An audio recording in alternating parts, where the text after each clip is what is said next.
Hi there, I'm Josh Finn from J&H Aerospace, and this is the build video for the 2026 Science Olympiad helicopters kit called the Cyclone.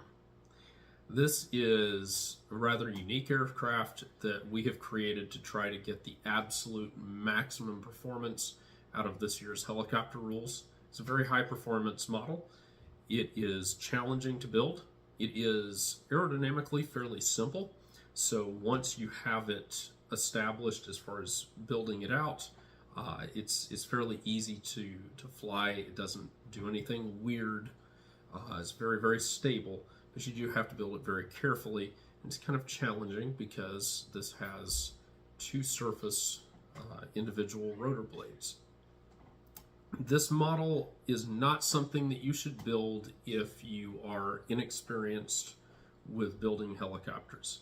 It is quite challenging. So before you go look at the links and say, oh yes, I want this, and click buy it now, watch this video and make sure that you're ready to build something like this, because there is more to it than just the build. This helicopter requires two rubber motors. So you have to have a rubber motor tying, break-in, and tracking program that allows you to support. This is not actually two motors. It's what's called a 4-strand motor. So this runs on a loop of 1/16 and a loop of 3/32 rubber to get the desired cross section. Now, it is theoretically possible that you could run on thicker rubber sizes like a loop of 3/16.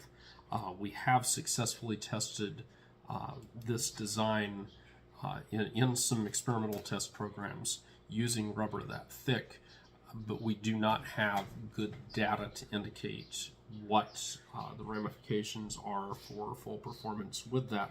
Whereas this setup with this helicopter has given us 3 minutes in a living room without really dialing in the rubber motor size or anything. So that part you're going to have to experiment with yourself. We established that yes, it will do over 3 minutes, which was kind of the goal, is get it past 3 minutes, and anything else is kind of for y'all to explore. If you're flying in higher ceilings, it's going to fly a lot longer. I would assume in a typical gymnasium, you may be pushing up against 4 minutes or more. But again, that's something for your experimenting. This is a short fuselage long rotor helicopter, so it fits sideways in the box. And in fact, it fits diagonally sideways, so the fuselage goes in parallel, and then the rotors go in diagonally rather than lying across. So I'm going to give you a little blurb of the tools that you need for this, and then after that we're going to go ahead and start building it out.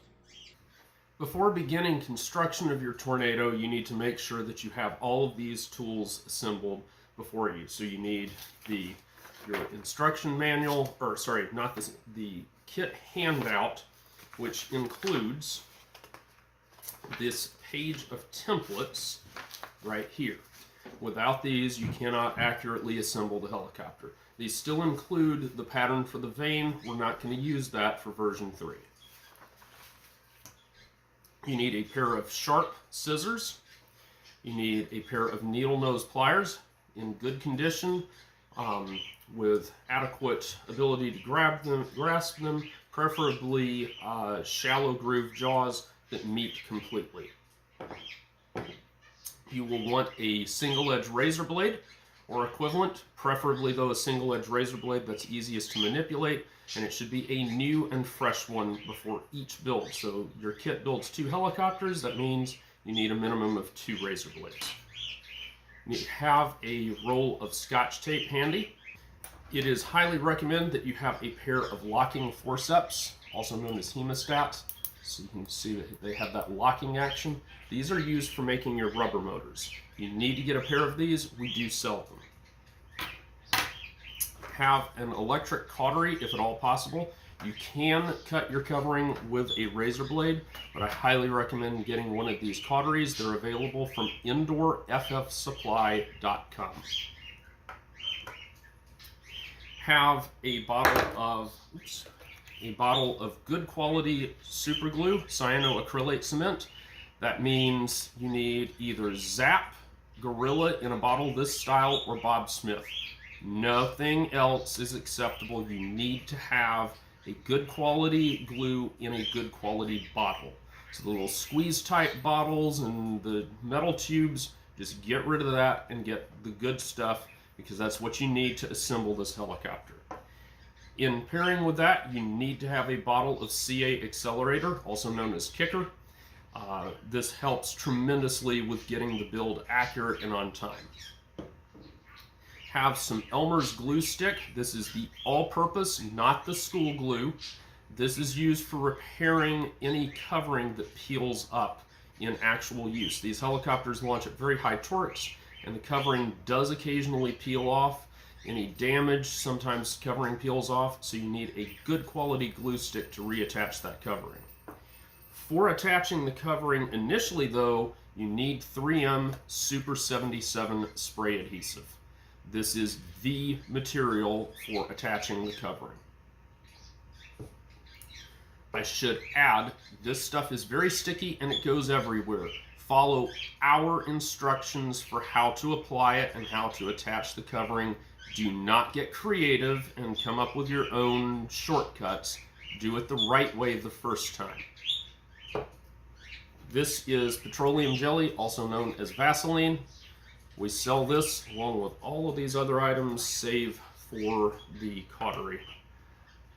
This is readily available at Walmart or any other big box store though, and this is used for attaching your covering to the covering frame before actually covering the rotor blades. Alright, so I'm going to start you with a look at how the rotor jigs are supposed to turn out. So you can see they have a front fence for the leading edge of the rotor and a triangular fence for the trailing edge. So that is going to be used. Hang on a second, let me get the rubber bands off of my example here. So this rotor is going to be built on these jigs in this manner. So the rotor, the entire rotor is built as one unit, dihedral, pre-assembled, etc. It is possible to build these tips separately and cover them separately and then join them in on the jig afterwards. So we'll have a little bit of discussion about how you would do that. But the bottom line is you have both a front fence and a rear fence for assembling these. And then you have the raised tip. The leading and trailing edge out there on the tip are unsupported by the jig, and that's that may be alarming to some, but it's really not that big of a deal. Alright, so to get started with this, we've got 2 sheets to make the top rotor assembly, and 2 sheets to make the bottom. Turn those around so the lettering is kind of facing towards you. This is really, in large part, this is just like the Hurricane. I believe the Freedom Flight Kit is also similar if you've seen one of those. So nothing really outlandish there. But I'm going to show you just the basic process for this. You're basically going to build out 4 jig halves, and then 2 of those are for one direction and 2 are for the other. As long as you keep the lettering side up, you should be fine. Sometimes requires a little bit of encouragement to punch bits out of these little holes here. Kind of varies. We try to make sure they're cut all the way through. But this is a bottom rotor assembly, and so you've got stations G1 through G6. Now G1 we'll go ahead and we'll start with. The orientation on this is kind of important in that it needs to angle back towards that that center hole area. I'm going to slide the rest of these out of the way so they're not cluttering up everything here. So that part as I've shown in some other videos, you can glue this in now or later. I choose to glue it now by squirting a little bit of glue only in that little slot area. This slot right here that the bottom of this G1 goes into. And you do want to make sure that it's perpendicular. You can use the edge of a sheet to verify that. You can see here I don't have it. I don't know how well that shows up on camera, but I don't have it quite right. So I need to nudge it in a little bit here. It doesn't hurt to check it again afterwards, after the whole thing's assembled. Now, the G2 through 6 stations should, if everything's, all things being equal, they should only really work in one direction. Now, there is some overlap one way versus the other. So like on my G2 here, you can see that when I seat G2 correctly, it kind of is set back from that edge. But it does have the cutout here that matches the trailing edge. So if you pay attention to the orientation and whatnot on these, it's fairly straightforward. There's only one of these that you have to really watch out for, and we'll get to it in a minute, and it's the G6. So G3 will only fit in one place, like the tabs here will only allow it to fit in that station. Got some debris on the table here. Alright, so we'll go out here to G4. Now, if you're comfortable with thin CA, you can actually assemble the jigs here with thin CA, and you can actually build out the entire jig like this and then glue it after it's all together. But you need to be very comfortable with thin CA to be considering doing something like that. So if you're experienced with thin CA, by all means make use of it. Now G5 is special, because G5, unlike these others, actually has a tab on both sides. So pay attention to that. Now G6, like we said, this is the one that's the kind of gotcha that you have to watch out for. And that's because it utilizes some sweep in that winglet area. So the problem that you need to be aware of is G6 will in fact fit in place both ways. The difference is that one's backwards, because if you notice, these stations are pitched up this way, and that leaves this pitched down slightly, which would have it working against you. So you want to make sure it's turned around like this. And the way that you verify that is if you put it in backwards, you can see how it hangs way out over the side. And that takes it out of alignment with the others. Whereas if you put it in correctly, its tab will line up with the G5 tab.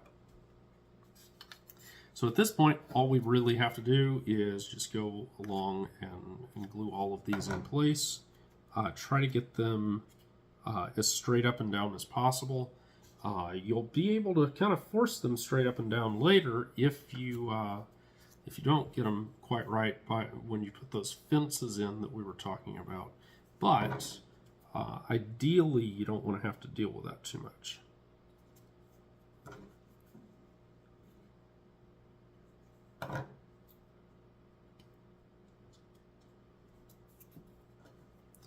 Again, this is the bottom rotor jig.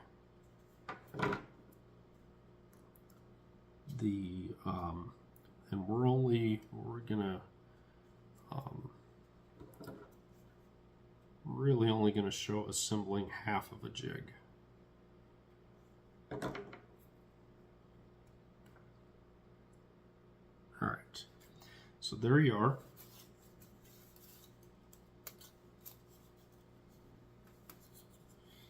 This is the B2, which is the leading edge fence. This part will only go on one way. So if I try to put it on this way, I run into tabbing issues with those dihedral stations. Whereas if I put it on this way, it does fit tightly, but it will, a little bit of encouragement, it will lock in to all of those stations, just like that. And there you have it. So we'll pop it back loose, run a bead of glue along the bottom here that it butts into.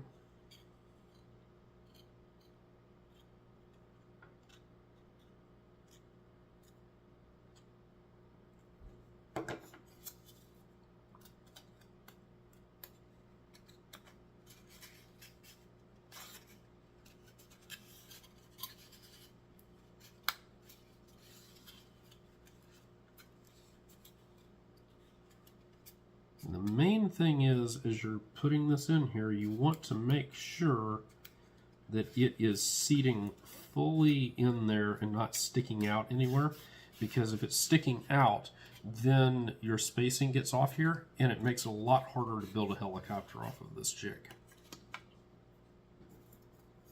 If your jigs are right, the rest of the helicopter really gets a lot easier, other than covering those tips. Now, this triangular bit is going to notch into those last two stations, and it sits flush against the bottom here. So, we'll go in here, glue all the way.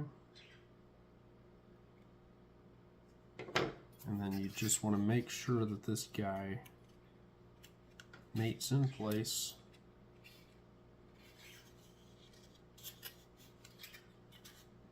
And sits flush all the way down there. And that's all there is to making half of one of these.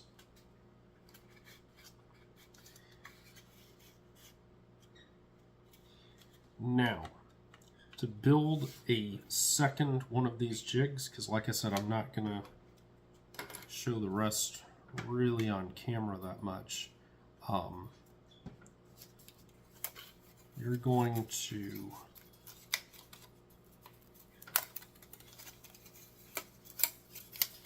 pop a second one of these guys loose, and it is just going to assemble into here.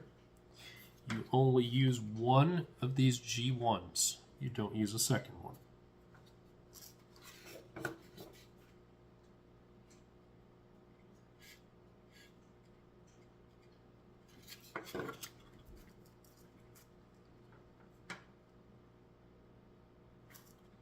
And there you have it. You want to kind of sight down these score lines to make sure it's about right. These are off a little bit as far as staggered. Don't worry about that too much. The main thing is that they're parallel.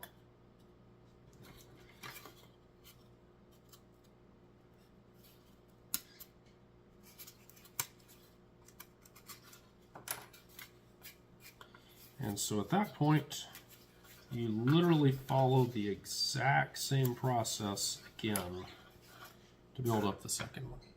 We're images of each other in every way.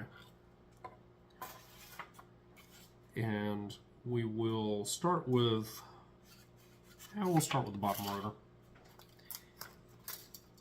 So you've got carbon rods that you assemble these from. They're fairly long. The important thing is, before you do anything else, let's go ahead and get our top rotor spar in place, because it is the one part that has a very, very long span. So what you want to do is line up the end of this carbon fiber rod with your G5 station and tape it down. I'll show you how that's done. Again, up close, and with the end of it lined up with that. Then what you're going to want to do is tape it at a few other stations.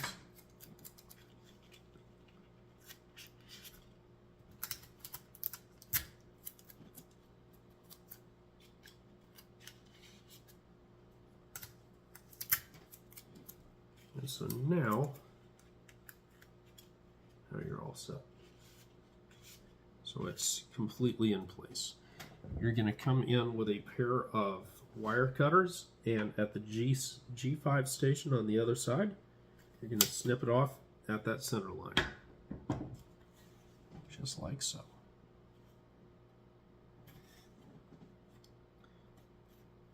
Move to this bottom area. So you'll slide a carbon rod across, line it up on those engraved lines, and we're going to, with it in place on those engraved lines, we want that part to cross the center line of G3. And what we'll do is I'm going to go ahead and tape this in place like so. Now we'll lift it up and wrap the tape underneath on both of these. And so now I can show you how we are at that center line with the end of the rod. We're going to come over to the other side,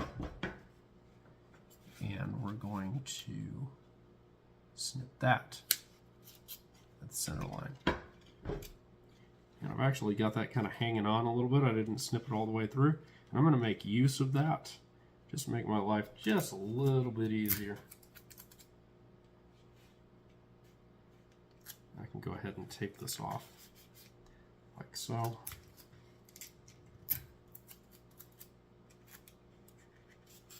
And so now we will snip this one.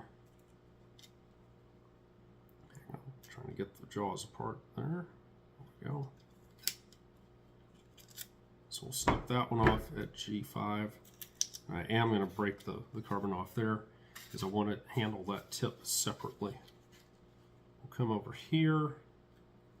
We're actually going to put a dab of glue on the end of this guy now, just to kind of get started, to butt join it up against there. While we hold it in place, we'll go ahead and tape it.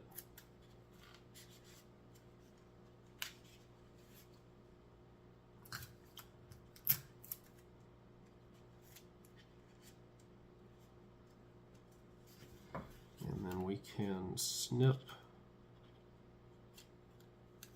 that on the center line of the G5 station. And so now we've got all of that central span in there.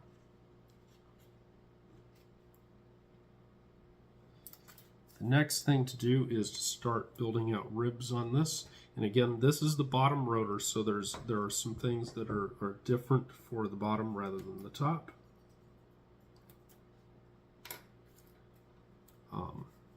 So one thing we want to do is we're going to go ahead and put these little tiny diamond shaped bits. We're going to stab those through. Alright, so I'll set it down here like so. So you can see I've kind of stabbed it with the edge of the razor blade. And then I'm going to, on the bottom of this join here, I'm going to put enough glue on.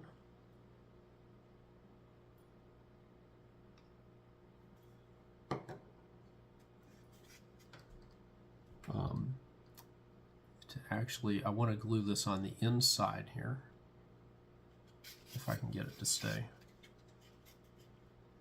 there, but on my razor blade.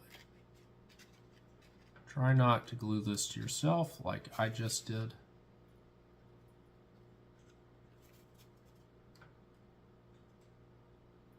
You can't tell, this is a little bit of a delicate install. You can see how that's in place now.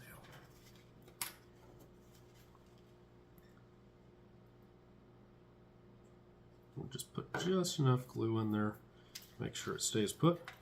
And then we're going to do the same thing over on the other side.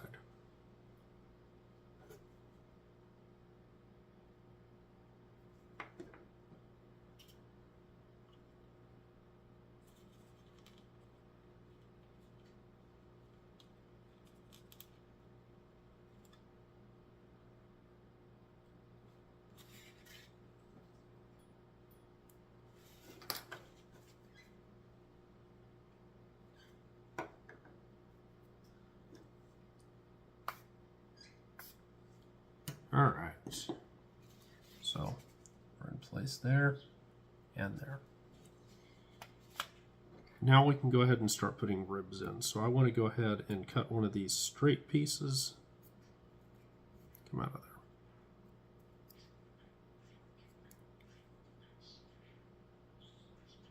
This little guy. And so we can go ahead and put glue on each end of it.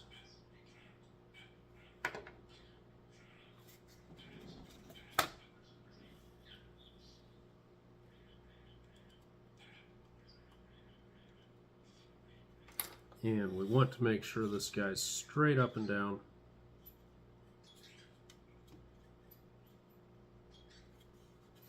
So exactly perpendicular, lined up with that G1 station.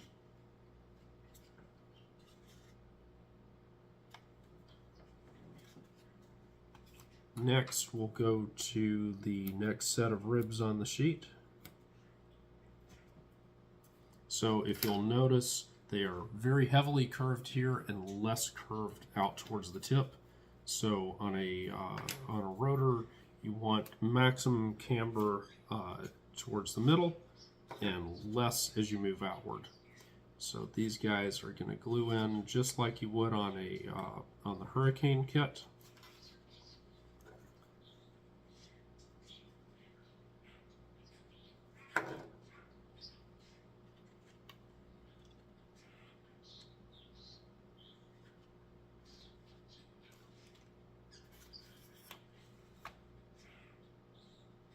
Mine are kind of wandering around a little bit there. That's okay. You can see how it fits on at that station.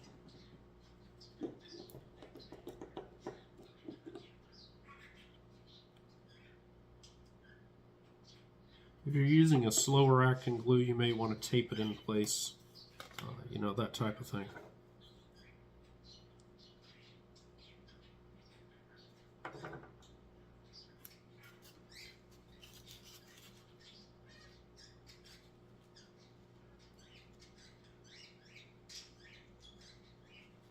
And I apologize for my bird serenading you in the background. He thinks it's not bedtime yet.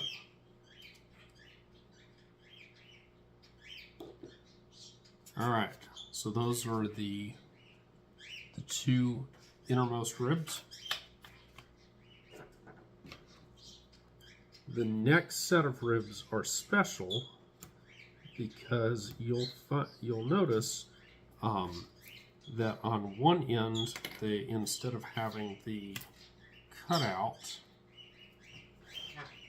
these are angled, and those are to accommodate these joiner gussets in the rotor. And so what you can do is you just line it up on the front spar, and it'll just drop down onto the that's the leading edge spar, and they'll just drop down onto the gusset on the back. Just like that.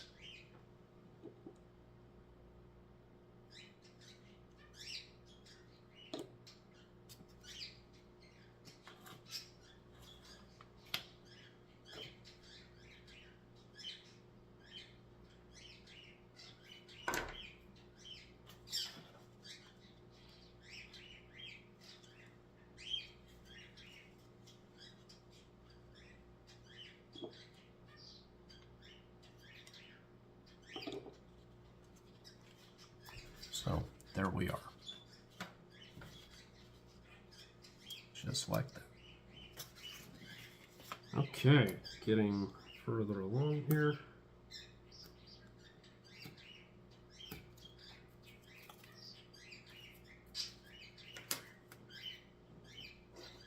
These next ribs are back to the regular style, and so you can just drop them in.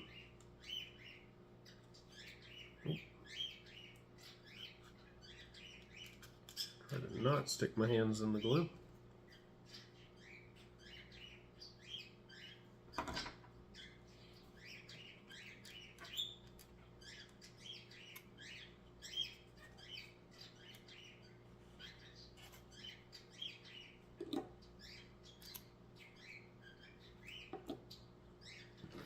And then last two on the straight section of the blades.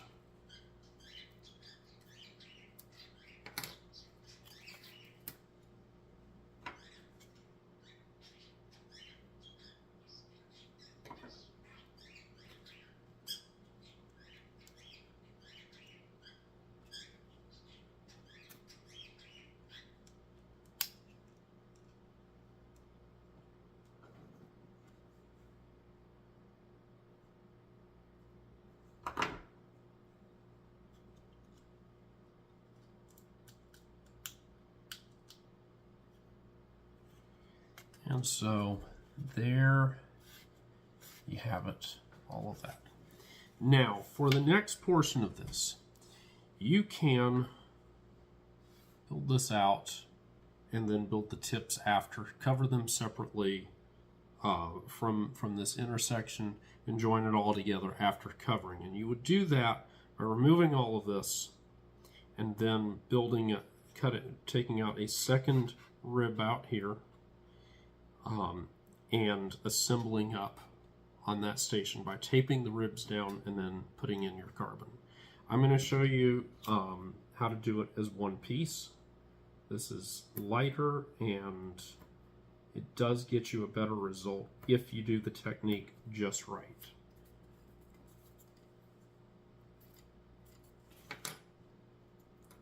So what we're going to do is we're going to tape these ribs down.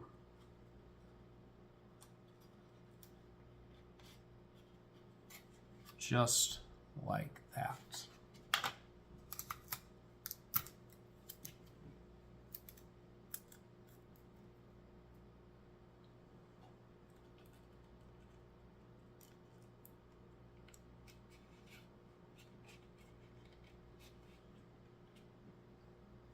Now,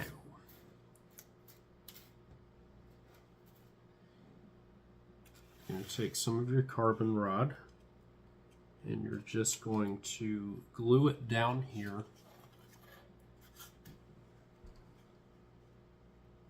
onto this section and then up here, and then you can snip it afterwards.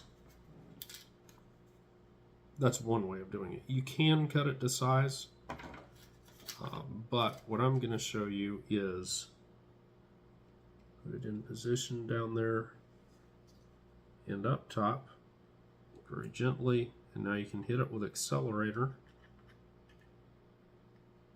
and it's already there. So now all you have to do is come in with your snippers and cut it right there. Check the glue joint to make sure that the shock of that cut has not broken the glue joint, and you're good to go.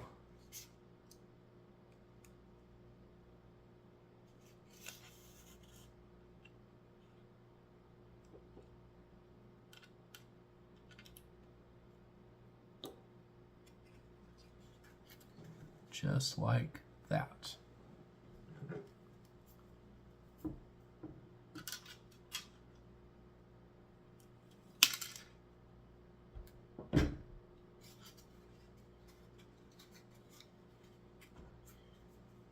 We'll do the same thing over here.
And there's the second tip.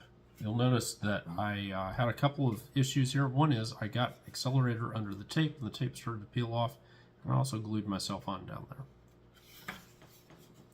Now, this being the bottom rotor, we cannot remove this from the jig yet. We need to do one more thing.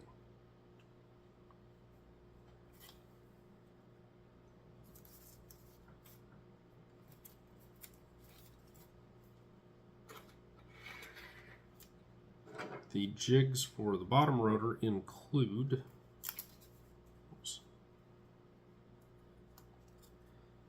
these little guys right here. They have a little cutout on them. You're going to want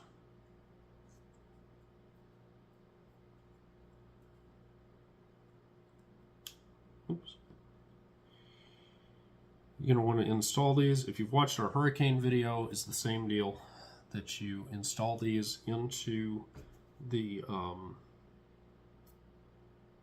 spar at the center.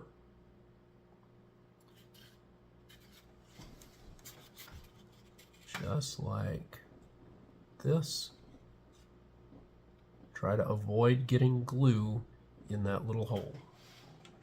But you want to line that up dead center, because that's the guide for your rotor shaft. The little hole does sometimes have to be cleaned out on these.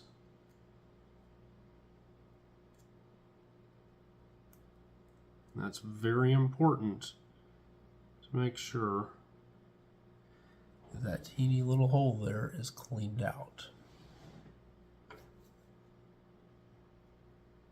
Oops.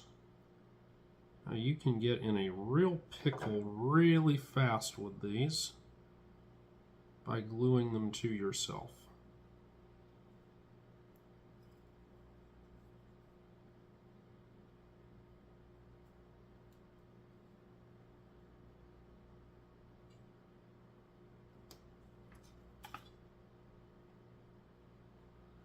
All right. So I finally got control over that. I'm going to stick it down here against the bottom, just like that. You may need to tease it into place a little bit.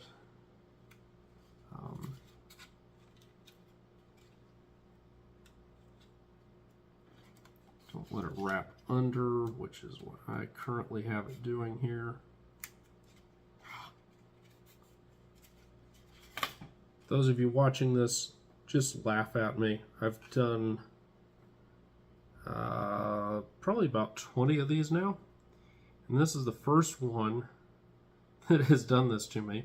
And naturally, it's when the camera is rolling that I make a fool of myself with it.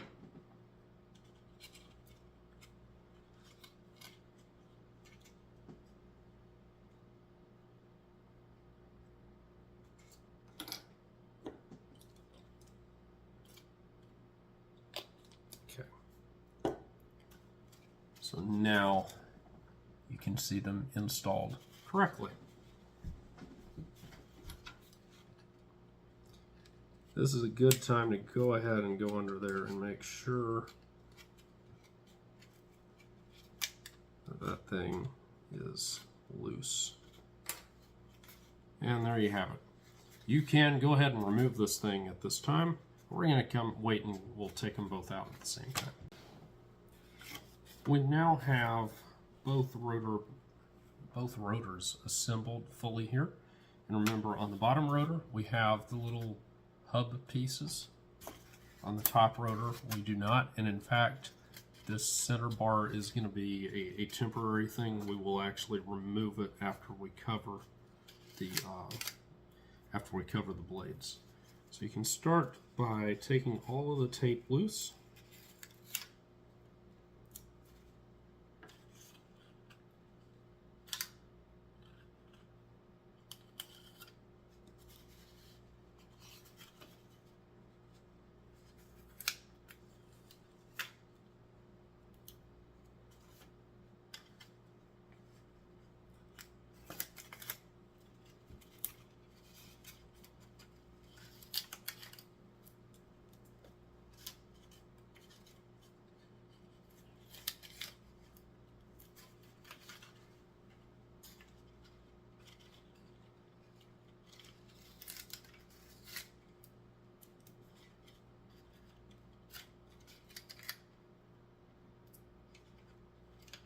You do want to be very careful when you're pulling the tape loose to kind of pull it diagonally instead of just straight across, and that causes it to come free a lot more easily without risk of damaging your rotors.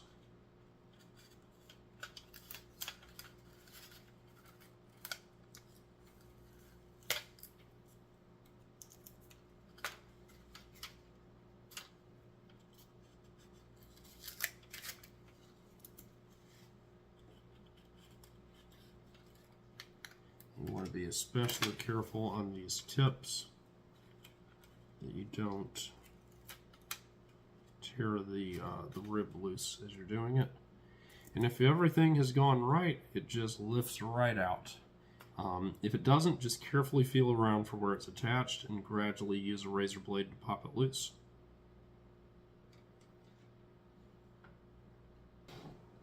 Alright, so I'm working on this top rotor, and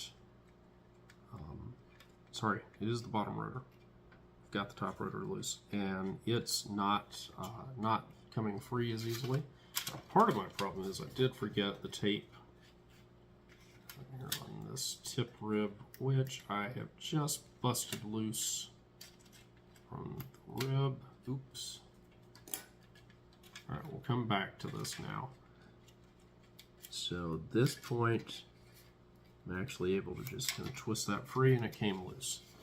But I did break the rib out here, so we'll want to fix that.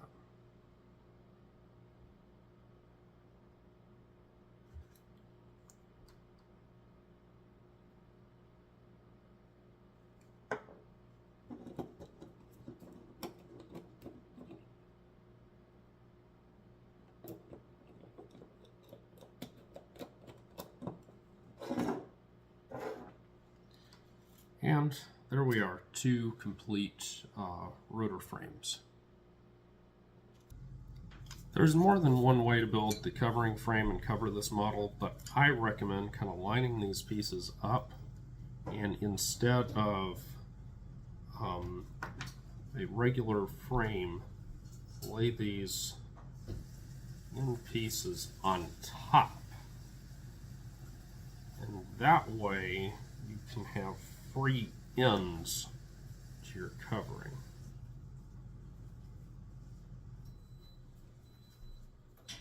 Just like that.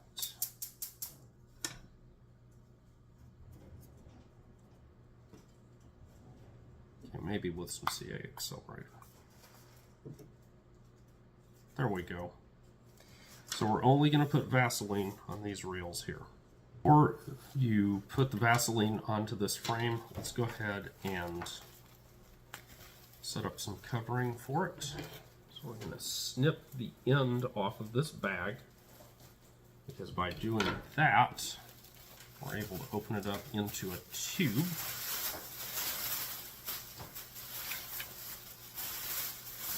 Just like that. And now we can snip straight down the edge here.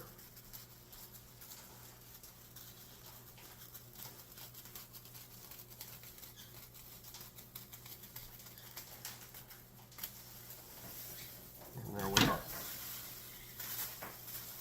We want a piece of covering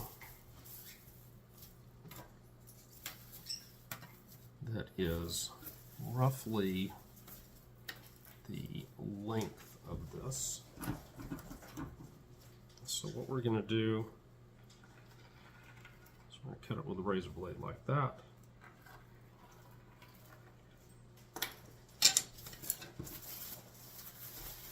You set the rest of your covering aside. Take this piece, wad it up.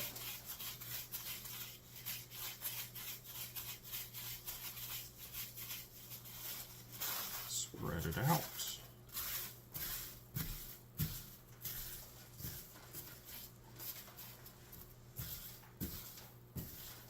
And I'll wad it up again.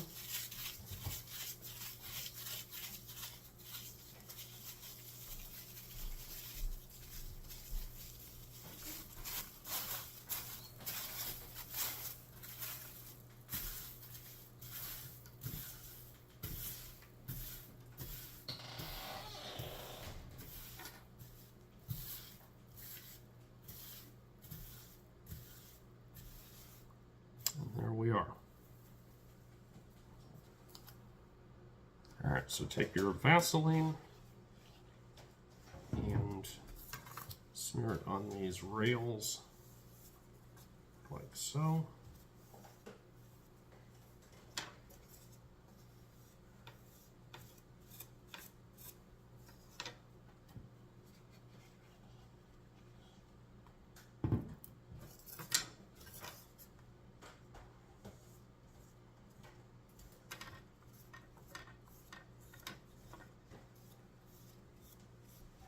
Make sure to not get Vaseline on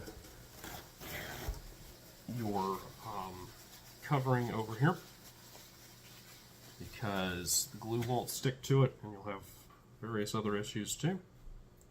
So now we can just set this down on here, lift it off,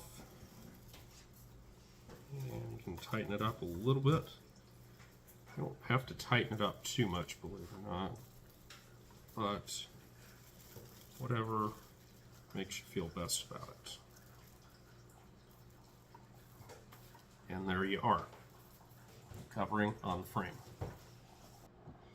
Alright, so we have a piece of plastic on here that's about the right size, and we want the plastic only to range from this rib beside that center line out to here. And it's okay if we have a little bit of excess, but this is too much. And really we're going to have to come in from this direction because this edge is straighter. This one's kind of ragged. So what I'm going to do is I'm actually going to clean it up by leaving myself still a little bit of excess. But I'm going to kind of narrow this down. And what this is going to allow me to have is a span of film here that I can work with to cover this blade like so. And I should, in theory, then actually be able to lay the other one in beside it and thereby to get two at once. At this point, you're going to need to go and take this outside and spray all of it down. We'll have a quick bit from the Hurricane as far as how to do that. But the main difference is you want to get all of that tip, but we're not going to cover the tips quite yet. So we'll come back once this is sprayed down. All right, we're going to show you how to spray the adhesive on one of these rotor blades. So you do not want to hold the adhesive right up here against it. You're going to do this from a distance. That way it doesn't glob up in one area. Now we need adhesive on the outward curved part of the blade along its entire length. We don't care about the bottom. Glue down there just is going to stick to things and make a mess. So we're spraying from the top, and we're concerned from this inner curved rib out to the tip. That center post, can't put anything on there because the covering in there just creates drag. So we're gonna, from about this distance, that's actually a little close, we'll do a little further out here. And you do want pretty good coverage. Now notice I'm just doing sprays like this. You don't go like that. That makes a mess. Just quick little bursts. And now you notice, you can see how it's turned kind of white there, where I've sprayed it. Now, grab it really right here in the middle. You're gonna get some glue on you. Be careful, because you'll stick to everything, including this, and you'll break it. So be careful where you point it. And just get from that inner rib out to the tip. Now you can see that's got that same milky white appearance as opposed to kind of darker. Notice in the center it's still black.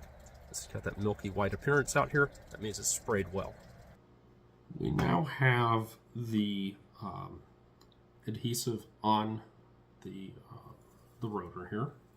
So what we're going to do is you can work from either side However, I strongly recommend working from this dihedral side and laying it down. Ideally on your straight leading edge first here, and then you can kind of rotate and work it down. Just like this. So we now have that surface on there really nicely. We'll trim off this excess here in just a minute.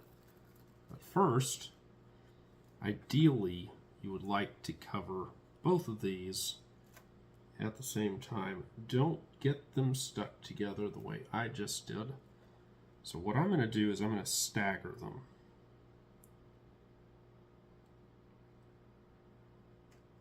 Just like this, and that way the rest of the rotors are away from each other and you don't run a risk of damaging them.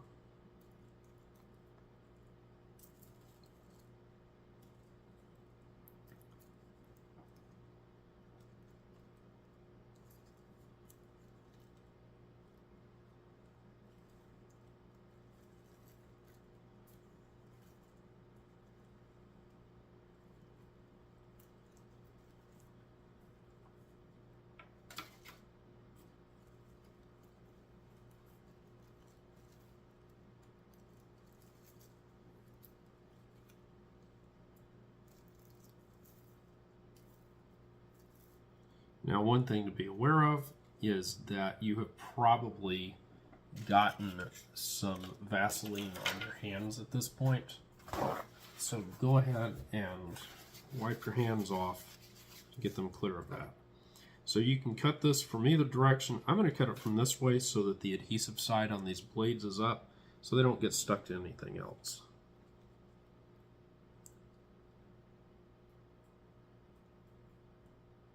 And I always leave a little bit of excess, because if I've done this right, I'm going to have, oh boy, that's just got exciting. This is peeling loose. So in that case, we're just going to cut it the rest of the way loose. I don't normally like to do that, but I don't want to get Vaseline on the rest of my blades.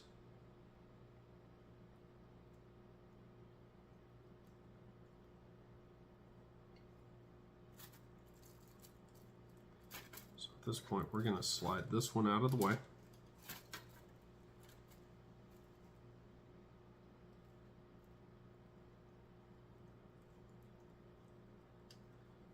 Cut this one loose.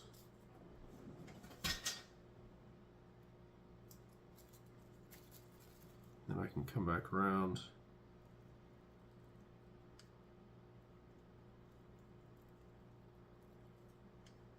Just like so. And I'll curl my excess so it wraps around. And that makes the covering stay on a lot better if you curl that, if you leave just that little bit of overlap and curl it around. Really helps tremendously.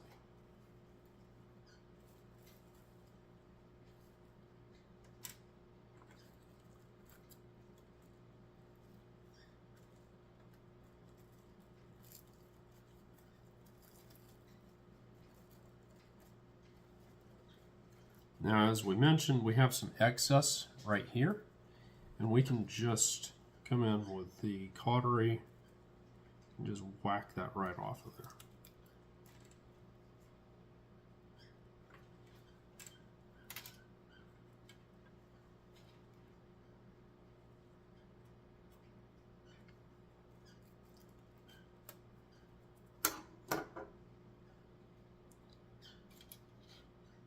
All right. We have already got adhesive on this side, so what we're going to do is we're just going to repeat those previous steps, but use this side as your gauge for trimming the plastic, because this side is super sticky and you don't want to get that near the film right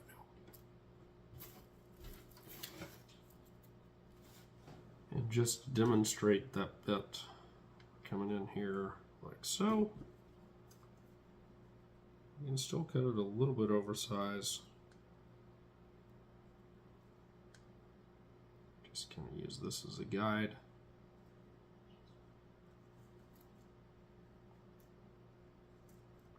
And there you go.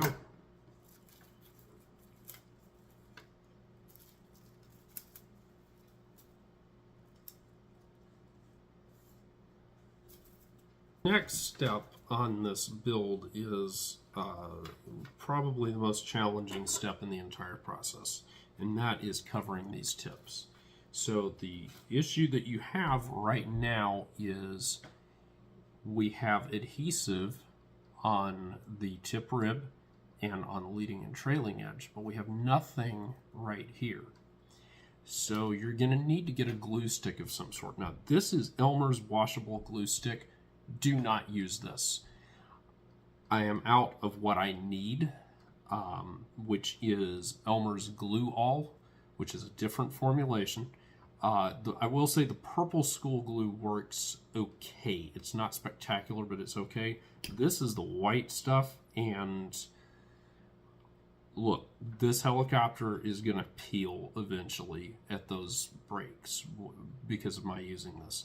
Get the glue all or something of that nature. It's a vastly superior product. This washable school glue is it's not great, and the reason it's not great is because it's washable. It's designed to be removed easily, which is what we don't want. It is also school glue, which means it is intended to not harm you if you eat it. And that's all I'm going to say about that. So we want to put this down on that brake, just on the rib. That's the only place we need it. And now we can drop this in here, or attempt to. And basically you just fit it on and you're set. So you do want to tamp it down over that glue stick area, but you can wait until after you've cut this free to really get at it. So we will do our usual wrap under, clean everything up, and then you really do want to come in and make sure that this is held down on that glue stick area. And so that's what you end up with. And then you can just repeat that same process for the rest of your tips. So just to give an example, do the same thing here. And I can actually grab this free edge, and because this stuff is in fact pretty sticky, the 3M77, the rest of it's covered with, it just sticks right on. And so you can once again just kind of go zip all the way around.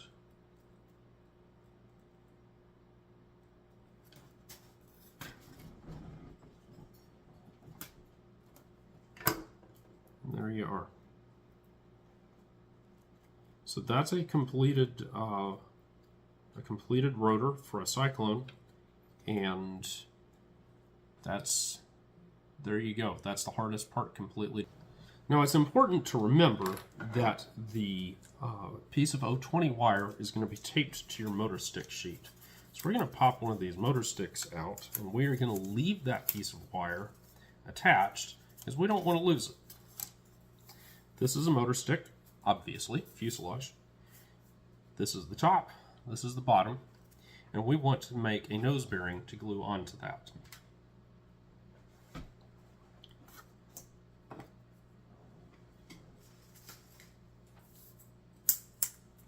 I'm going to lay down a scrap piece of plywood onto the table here to use as something to rub against so I don't cut into my table surface. And I want this nose bearing to be slightly longer than that flat right there. just give me a little bit of working space. I'm going to take a blade that I don't really care about. If you've got a spare razor blade, then you can use that one, but it's not going to be any good after you use it to do this. We roll this tubing under the blade nice and straight like this, and that leaves this score line right here. You can see it breaks right off. Now we're going to put down a little bit of glue on that flat. Now it is important, do not get glue in this tubing. So we're just going to lay it down on here. We do want it to be straight. That's very important that it be straight.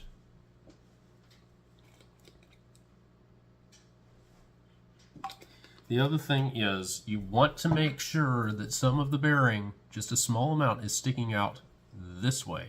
Just a little bit. You don't want it to be so long that your helicopter goes over length, but you do want enough that the rotor does not rub against here. Now this step is very important because I've seen a lot of people not doing this, and it causes problems. You want to put a dab of glue here, and you want to wrap that thread binding around here.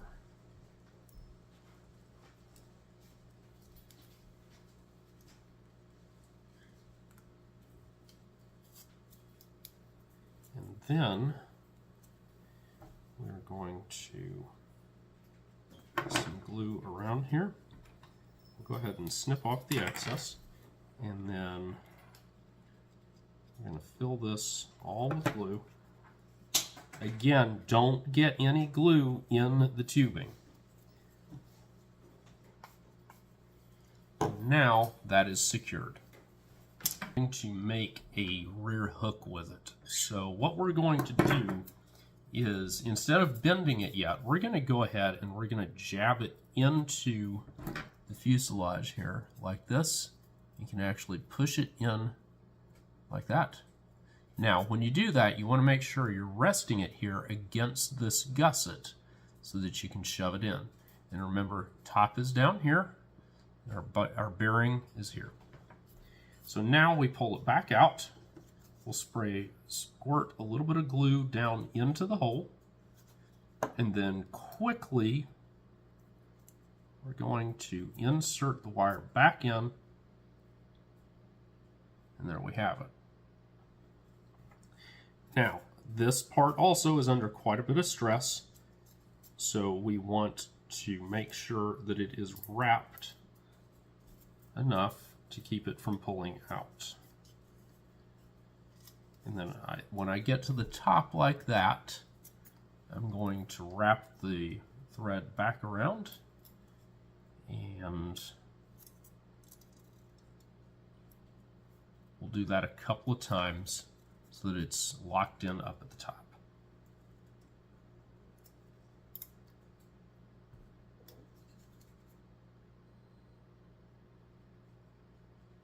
Now I'm not just lathering this thing with glue.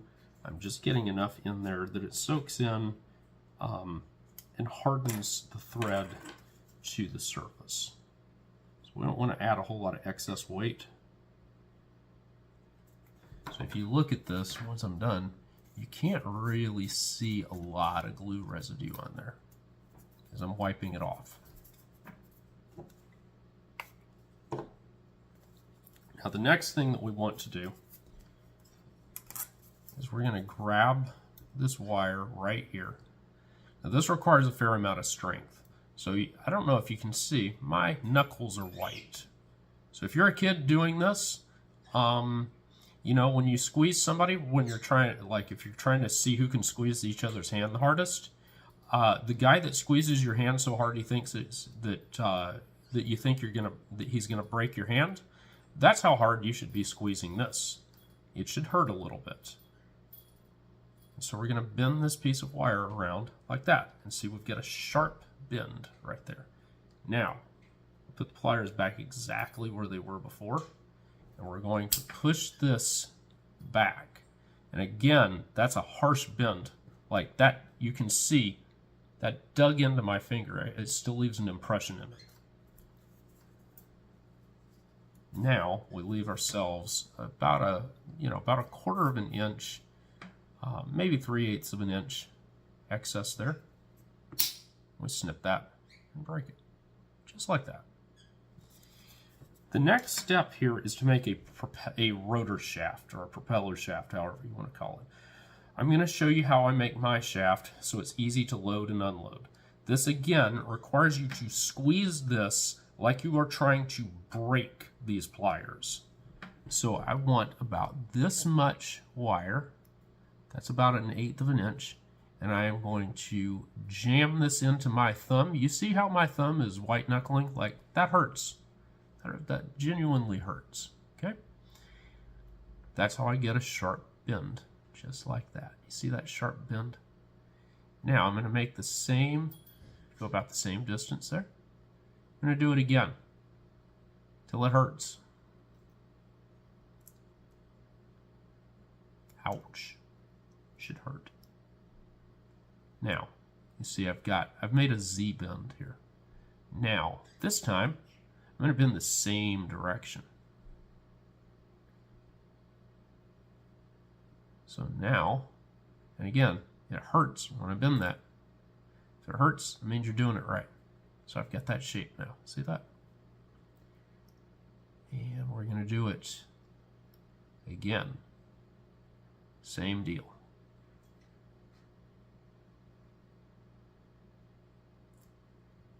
See that shape right there? So both those ends are pointing the same direction. Now I'm going to grab this diamond that I've made, that diamond shape.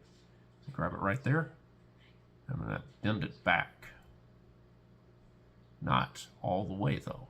Not going to bend it back all the way. All those have been 90-degree bends up till now.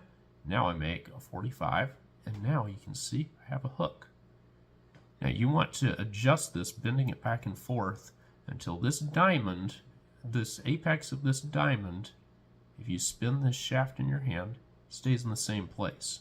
So I'll give you for example.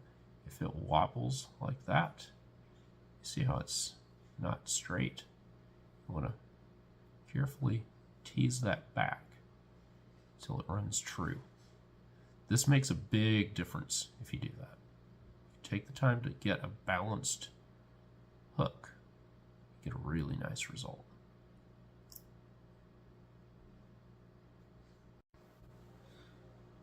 All right, now that we've made our rotor shaft, we can slide it into this bearing that we attached a minute ago. We're going to slide it all the way up here. Our finished rotor assembly, we want it to have about that much clearance. You don't want it to be jammed up against here. You don't want it to be real long either, so you're wasting motor stick length. You want it to be right about there, just enough to be reliable.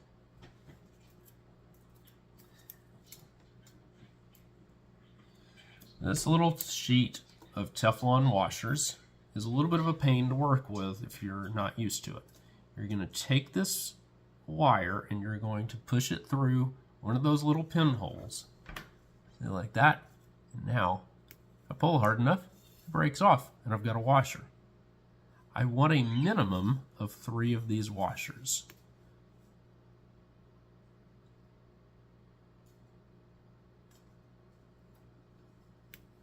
I'm going to go for 4. You've got plenty of extras in this kit. That's 4. Now we're going to slide all of these down, just like that.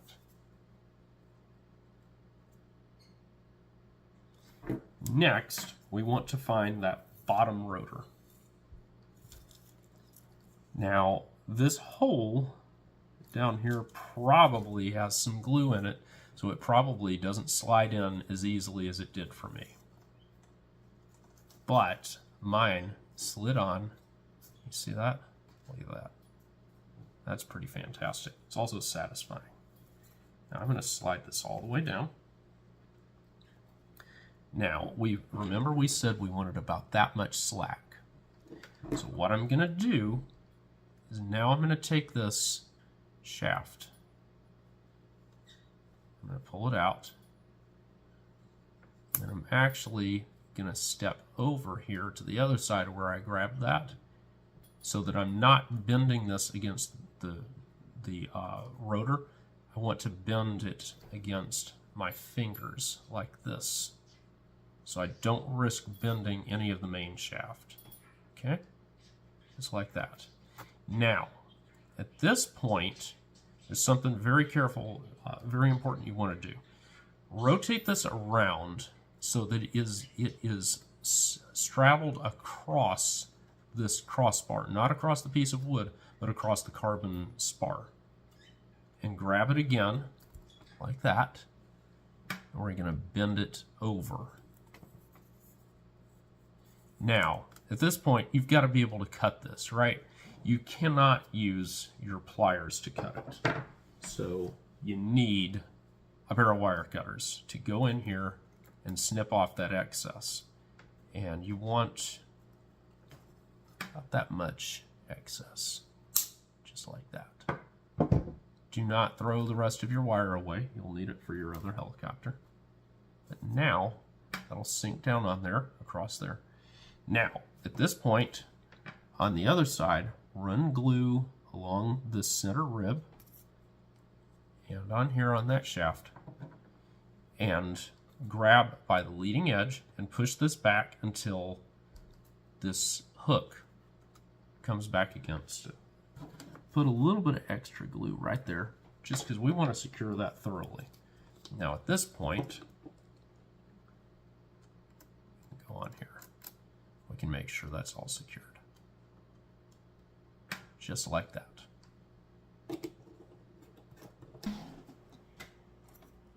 Once you have the bottom rotor in place, it's time to install the top rotor. Now, the top rotor on the Cyclone is a little bit different of an install than some of the others because we're limited on space here. So we want these rotor blades as far apart as possible. But we also have motor stick length issues and whatnot. So what we're going to do is we're going to remove this center crossbar. Leave a little of residue, if you can, of it on the top and bottom. So you can see how I've got some residue showing where it is. That serves as center line markers when you're going to glue it onto this motor stick. So we're going to put a dab of glue right here at the apex like that. Another dab of glue further down. And hopefully we got it about right. Not quite. So we're going to rub this part forward to try to get glue on both. And then basically you just want to center those scars of that old crossbar on the fuselage.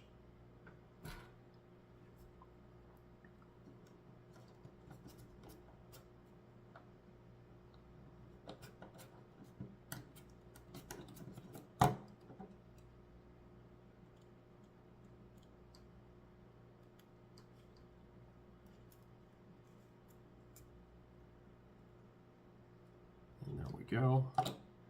So we'll just kind of fasten that a little further. And there we go.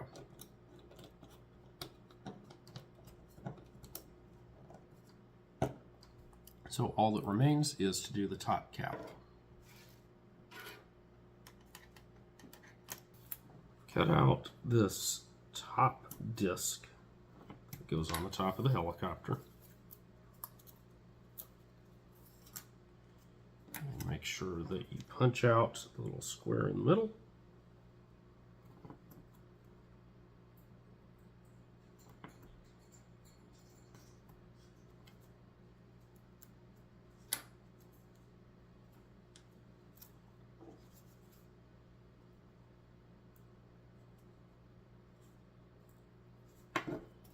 And then we shove motor stick through, make sure it's on straight.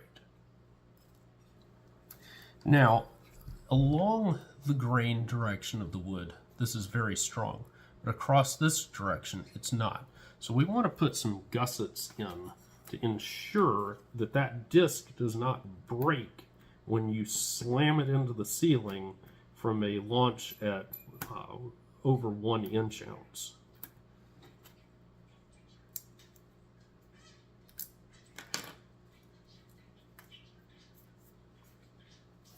So across this grain here, just like this. Sorry guys, you're being serenaded by a parrot. So we put that one there. Remember, it's going across this grain, not this direction. It's not useful this way. See? We'll do the same thing on the other side.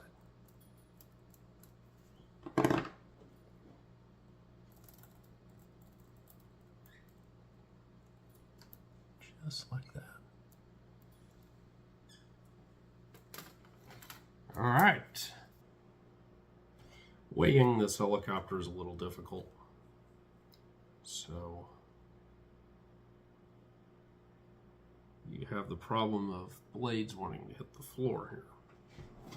So what we're going to do is we're going to rotate it around and hopefully let it fall free. Not quite. There we go.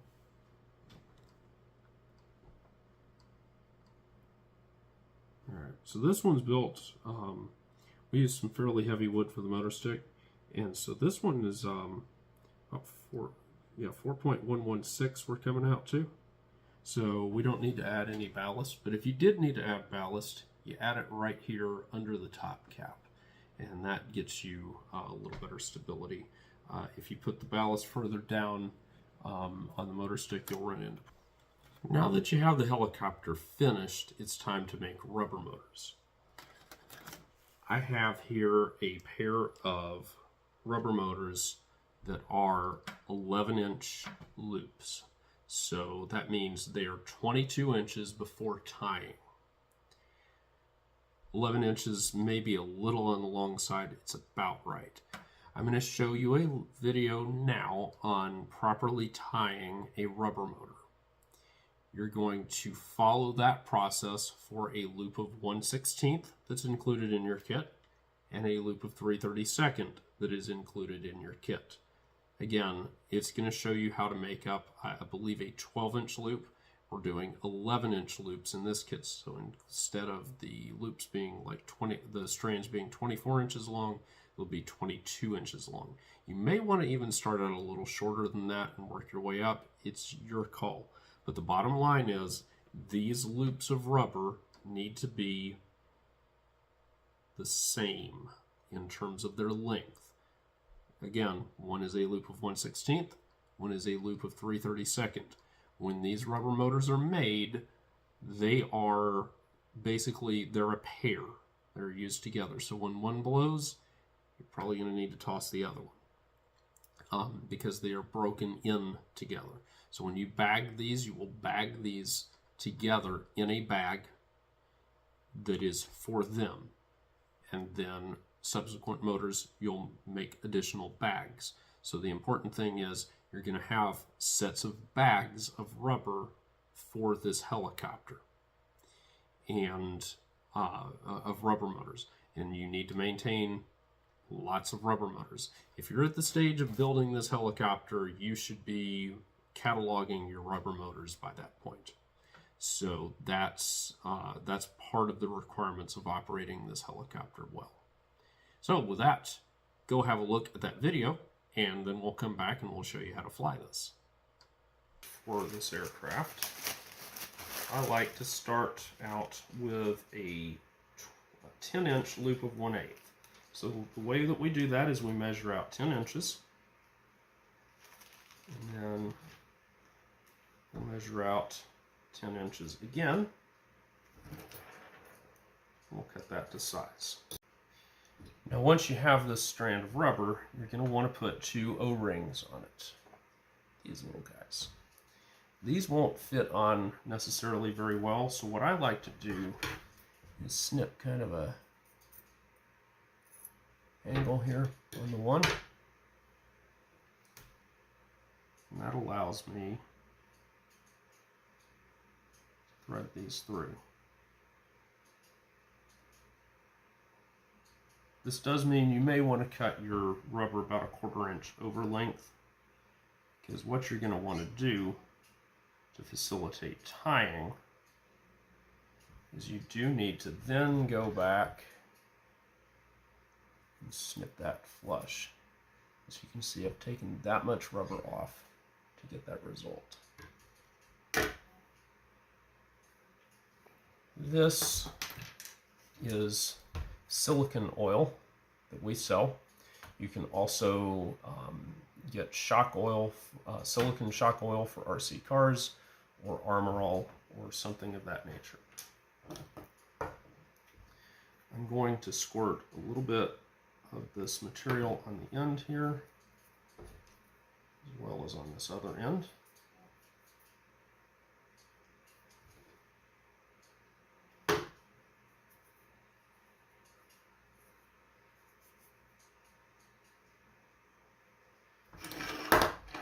Now,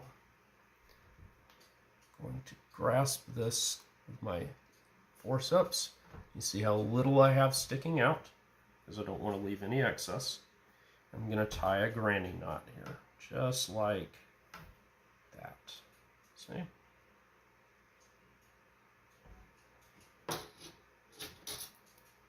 I'm going to pull that up tight. Now I'm going to tie a second one.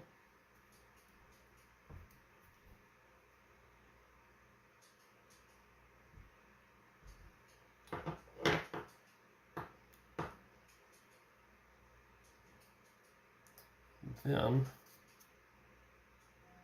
going to put a tiny, tiny dab of glue on there.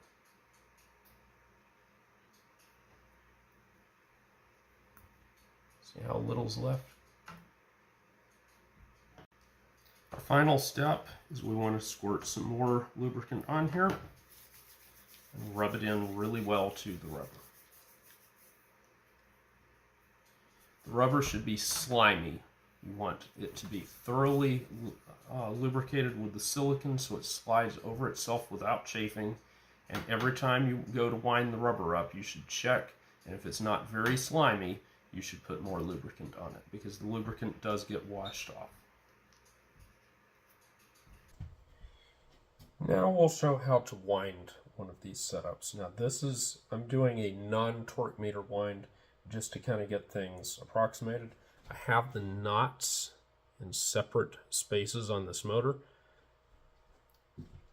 So I'm going to hook both O-rings of the two motors together onto that hook. Now I've got this other end that also has two O-rings. So I have to thread both of those onto my winder. And once you've done that, you want to equalize the tension on the strands.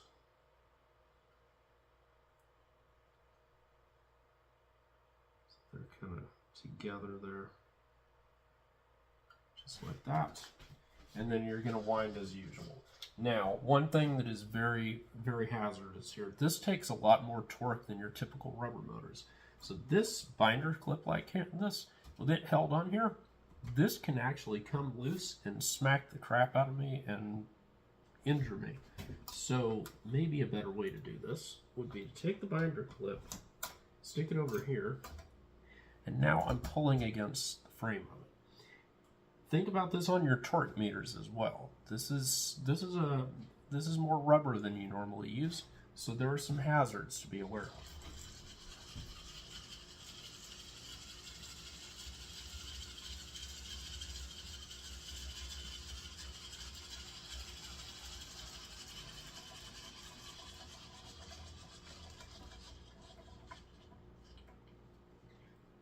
That's a fair bit of torque there. We're going to back off a little bit just to get things manageable so I can load it. Now I'm going to take these two O-rings off together as a unit. So you need to really keep control of these. It takes a little bit of hand strength, Do hand exercises if you have to. We're going to slip both of these on here. I'm gripping this the same way I do a hurricane, in that I have this propeller assembly gripped by the bearing. Then I can come over here and I have to do the same thing. I have to get control both of these O-rings together like this to insert them in there. Now, I'm not going to really change my grip on this. I've got control of it, and that's what I need to be able to fly it safely. All right, this is not going to be a very long flight, but it'll give you the idea. So remember, I'm just holding it like this, and all I do is I just let go of it. I don't throw it or anything, just let it go. And this one's being a little ornery. Oh. At high torque, these tend to throw themselves around a little bit.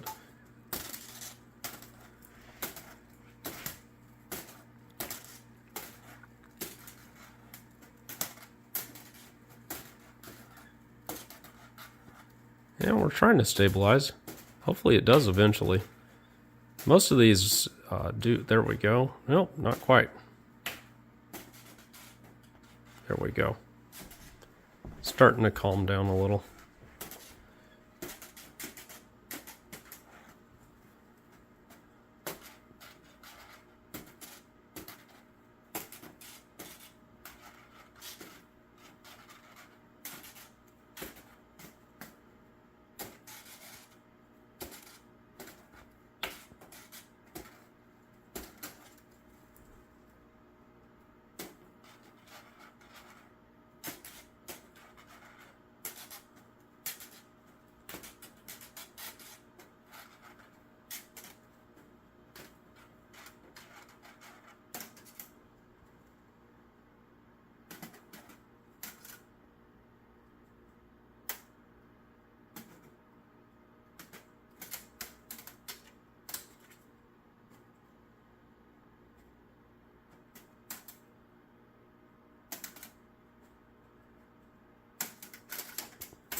And okay, just kind of letting it restart itself there.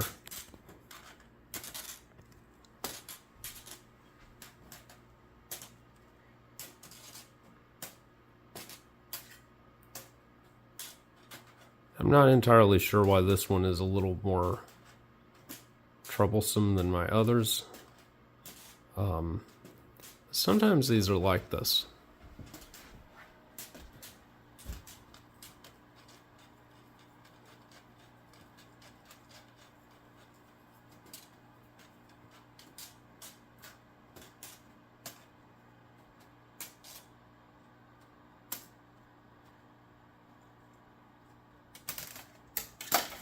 Nope. Alright, so we're going to grab this out of here and just see. I think it still has enough power to climb a little bit more.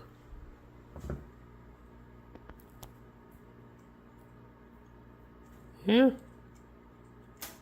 Maybe. It's trying. No, not quite going to do it. Oh well. Alright, this is my other one, just to give you a feel for how these are supposed to go. Well, I say that.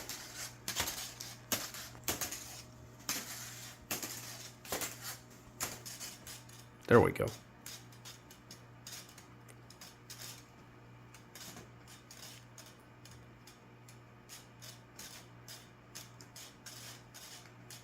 This was not wound to get maximum performance, so it was a full torque launch, but it's not a lot of turns because I didn't stretch it out very hard. This is just to show you that it should lock on the ceiling pretty well. Depending on the flying site you're in, it doesn't matter. You know, if you're in a large classroom, you can get away with bouncing around quite a bit. But if you're in a living room with a ceiling fan, maybe not so much.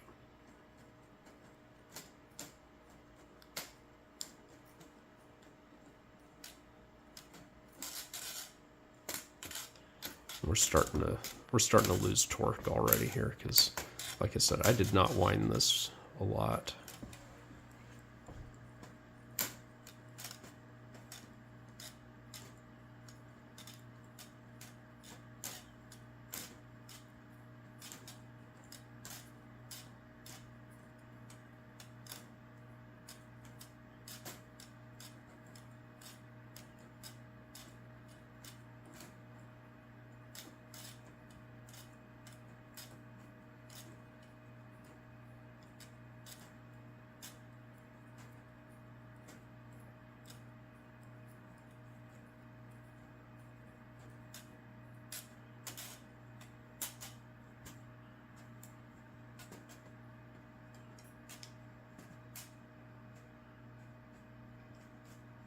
Yeah, like I said, this one's not wound very hard at all. All right, guys, that's it. That's the completed Cyclone 2026.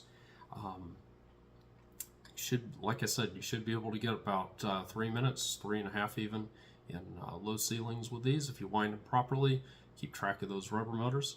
And so fly good, track your data, log your flights, and we'll see you at the contests. Hi, I'm Josh Finn. This is Hope. We are J&H Aerospace. If you like this video, hit the like button. Also, how about subscribe to our channel and check out jhaerospace.com for new free flight products and all of the tooling that you'll need to build them. Thanks for watching.